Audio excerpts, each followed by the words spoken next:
Our ion is the phosphate ion. The basics of the phosphate ion is that it has 15 protons, 16 neutrons, and 15 electrons. Its natural solid is a state. Its atomic number is 15, and its atomic mass is 30.97.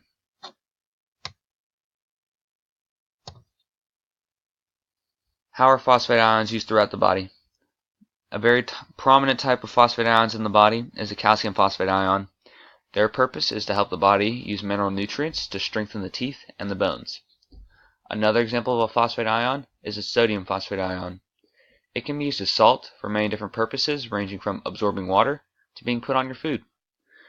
Phosphate also plays a key role in your genetics. Phosphate is one of the three main components of DNA and is what gives DNA its negative charge.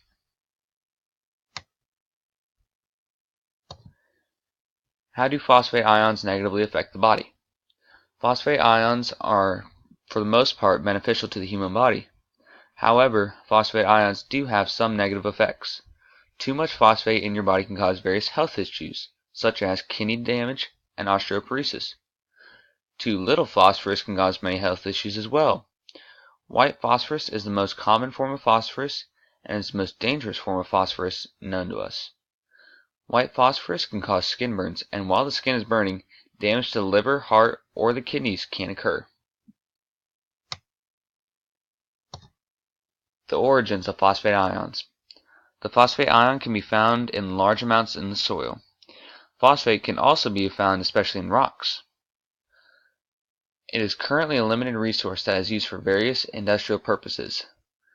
Plants contain large amounts of phosphate because the plants use the phosphate for cell respiration, photosynthesis, energy storage, and cell division. Here are our sources.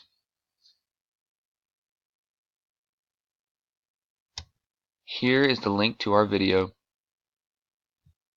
Here is our video.